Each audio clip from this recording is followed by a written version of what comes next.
এটা কি পিঠা বানাচ্ছে বেবি নানু? বেবিটা খাবে, বলো তো বেবি। কি তৈরি হচ্ছে বলেন তো? এটা হচ্ছে বিক্রমপুরের বা মুন্সিগঞ্জ ঐতিহ্যবাহী পিঠা। এমনি নর্মালি সবাই চালের গুঁড়ি, তারপর মানে গুড় মাঝখানে লেয়ার দেয়, আর তারপর যে নারিকেল দেয়। তো বিক্রমপুরের মানুষ অনেক সময় এই কাজটা করে, সবগুলো মশলা একসাথে অ্যাড করে তারপর এভাবে পিঠা তৈরি করে।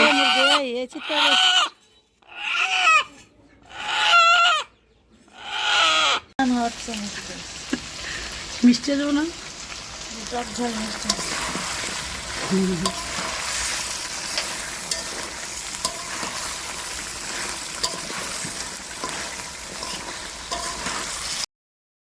তো পিঠা যখন ফাইনালি সবগুলো রেডি হয়েছিল তখন আর ভিডিও করতে আসলে মনে নেই। বাসায় আসলে যা হয় আর কি, সবার সাথে আড্ডা দিতে দিতে সময় চলে যায়। আর এই ফাঁকে আম্মু দেশি মুরগির ঝোল রান্না করবে, সেই সাথে গরম গরম মিক্সড ভাজা, মানে ভাপা পিঠা। এটা আমাদের মানে দেশের গ্রামের ঐতিহ্য। এটা মানে সব কিছু গুড়, তারপর নারিকেল, মানে হালকা একটু লবণ দেয়, একটু দুধ দুধ দেয়, তারপরে এইভাবে আর কি তৈরি করে, তারপরে গুড় সব কিছু দিয়ে একসাথে মিক্স করে তারপরে ভাপা পিঠা শেপ দিয়ে দেয়। দিতে আসছে তারও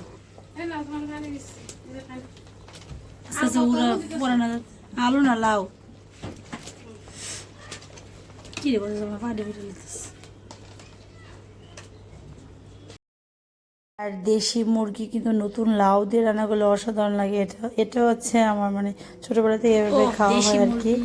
আমার নানু করতো, আমার আম্মু করে, তো ঠিক সেভাবেই। তো এখন গরম মশলা দিয়ে দিচ্ছে উপরে আর কি। লাকড়ি চুলা।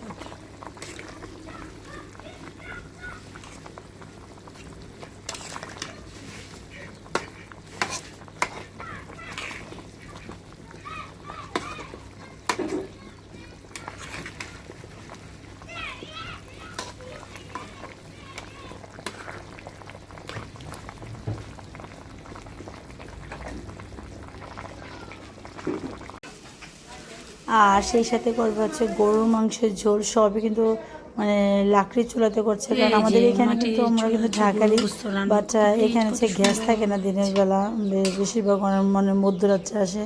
তো এই জন্য আমরা মাঝে মাঝে যখন বেশি রান্না হয় তখন এভাবে করে।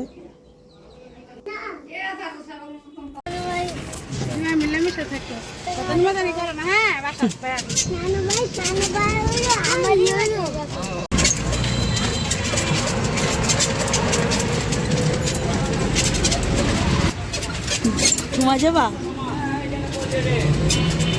ঘুমাই যাচ্ছ নাকি?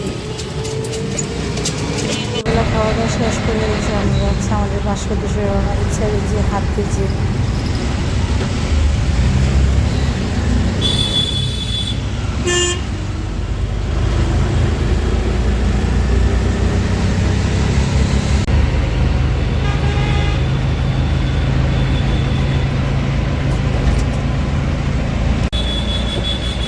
অলরেডি ঘুমিয়ে গিয়েছে। আর তার হাঁটাহাঁটি করতেছে গাড়ি ভর্তি।